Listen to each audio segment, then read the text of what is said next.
And what I feel like a lot of us probably expected to be a no drama, more chill type of 2 weeks, we almost got one of the biggest name trios in all of Fortnite splitting up. And well, they technically did split up for a couple of hours. We've also seen Clicks already tweet out that he is looking for a brand new trio. We will talk about all of the drama in today's video. Real quick video starts though, please subscribe to the channel if you guys are new, as we try our best to upload daily competitive content for you guys. And we are also so close to 110,000 subscribers. If you guys want to support me even more, especially when buying any of the new skins in the item shop, please use code KDOG. Without further ado though, we have a lot of different things to talk about, so let's just get this video started. Alright, so I'm gonna start off with the less serious one, since I think there is about a 0% chance that these guys actually split up. This started yesterday when Yamzo tweeted out, looking for one for FNCS with Clicks. This was coming off of the back of Higgs tweeting out 2025 co-ed duo with Frantic, and then Clicks responded, I swear to God you're dropped if this is real. And then Higgs just responded with like a troll image, basically mocking Clicks in this. And then today we saw Clicks tweet out, looking for one for FNCS with Yamzo.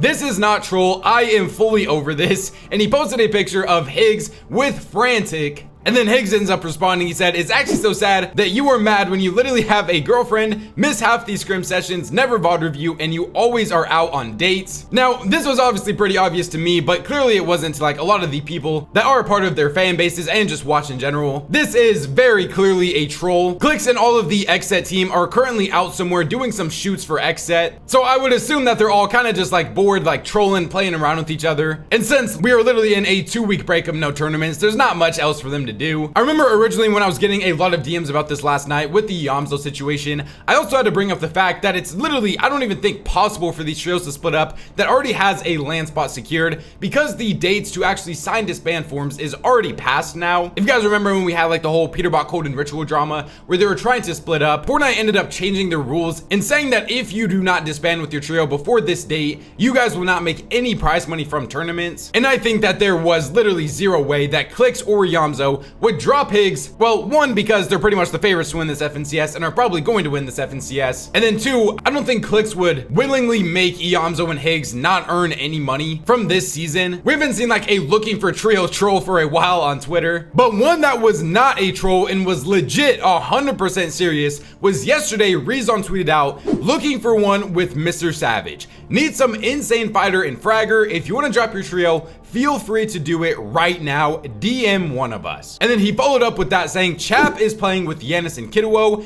Don't hate them or anything. In the end, it's his decision and it's whatever. Now, this one at first was a little bit of a head scratcher to me. I was trying to figure out if this was a mutual split, if this was a who dropped who situation. But then when I was thinking about it, in Rezon's original tweet, he said, need someone that is insane at fighting and is a fragger. And the first thought that came to my mind was that's literally Chap's archetype. So there is no way that Rezon and Savage were the one that dropped him. And then I could very clearly tell once Rezon followed up with the second part that Chap was the one that ended up leaving them. Now, when I saw Rezon tweet out that Chap decided to play with Yanis and Kidduo, I really did not know what in the world Chap was thinking. Yanis has not gotten a top 10 in a Div Cup finals since March 8th of 2025 when he was actually playing with Rezon and Noah Riley. So like to me in this, Chap was literally leaving Rezon and MrSavage to play with a worse caliber trio, which in a season where this is your last chance to be able to qualify for LAN, this basically made zero sense to me. I think whenever you do have some rough couple of weeks as a trio, things especially aren't going your way off spawn, it normally does lead to the tension becoming higher, and you start to think in the back of your mind, is this the caliber of team that can actually make LAN? Chap is coming off of having the best year by far in his career, multiple second places in grand finals, a top 10 finish at LAN in duos, and he just really hasn't been able to replicate that success so far in trios. And we all know he desperately wants to and has the skill and capabilities to do so. This seemed more like a desperation type of play out of him to decide and actually leave the trio of Rezon and Savage. I mean, Yanis and Kidduo don't even have like a fully uncontested POI either. So if his logic in making this decision was, I'm not gonna get an uncon POI with Savage and Rezon, and the best way to maximize my potential to be able to qualify for LAN is if I have an uncontested POI. Literally this most recent week, Yanis, Rax, and Kidduo were contested off spawn by Fury's trio. And then literally 3 hours later, while I was preparing everything for my video to talk about this trio split up,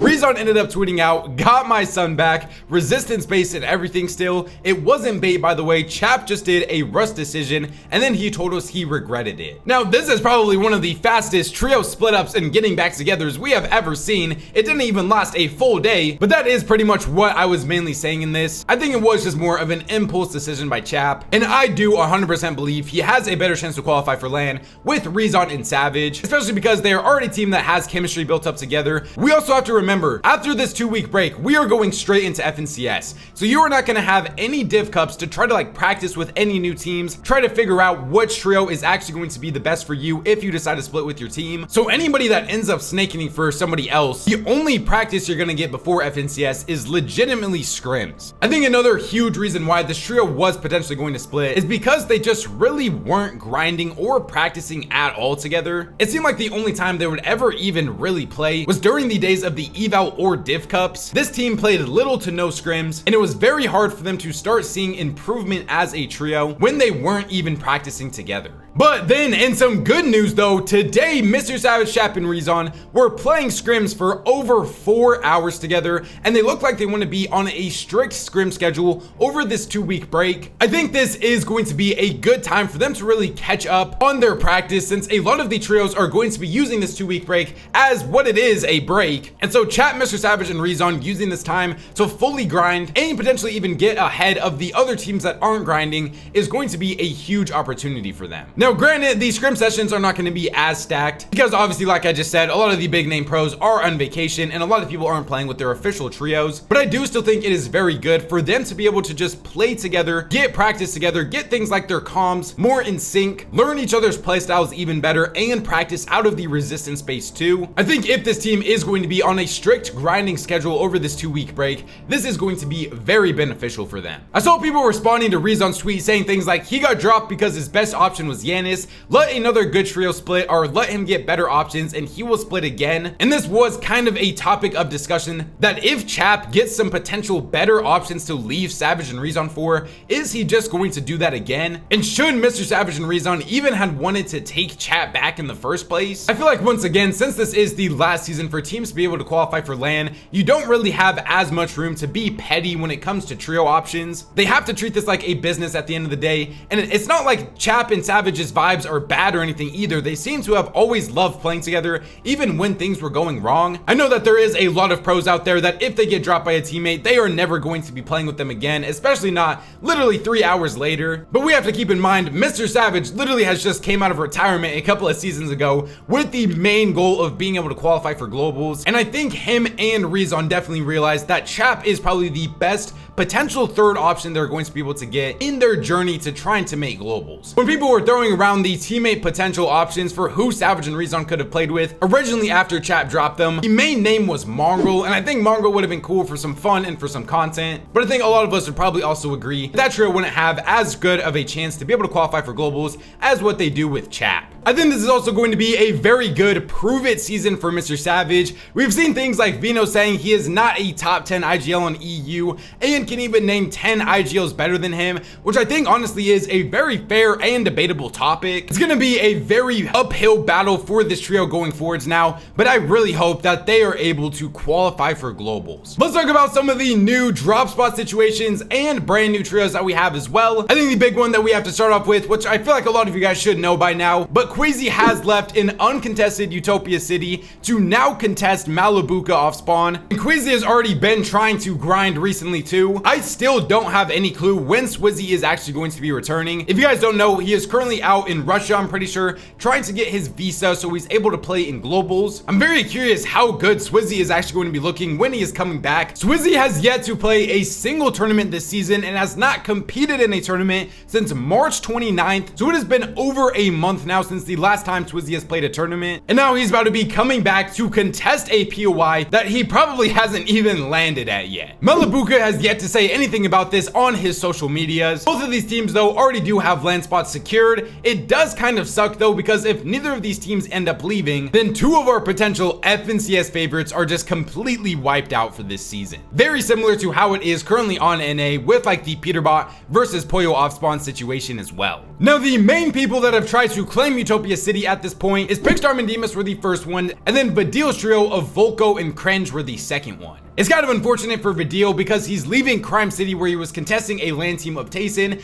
to now go to Utopia City to contest another LAN team of Pigstar Mandemus. I think it does kind of put Vidil in a rough situation because I think a lot of us would probably agree that contesting a LAN team, especially in the last season, to be able to try to qualify for LAN is pretty dumb and kind of pointless. You really have no upper hands on the other trio. We also do have some other brand new trios like Rax tweeting out landing resistance base for the rest of the season with Belusi and Zangi. Now, I mean, none of these guys necessarily have like the craziest placements as of late. Rax was the one who was originally playing with Yanis, and then Rax ended up leaving Yanis to now play with this trio, so I am very excited to see their potential. We do have Noah Riley tweeting out that he is still looking for a trio and he can frag or IGL. I feel like this has been just like over these past couple of weeks, Noah Riley has just been continuously looking for a trio, so hopefully he is able to find the team that works the best for him. And then one that I don't know how this is actually going to go down, Enact tweeted out flooded frogs for West FNCS with Miro and Z-Link. And then this was supposed to be the last week that Enact and Z-Link were playing with a fill trio until Miro was actually in Div 1 so that he could play FNCS with them. They ended up picking up a fill of Suds, and then they ended up going on to win that week of the Div Cup finals. So I'm not really sure how this trio situation is going to go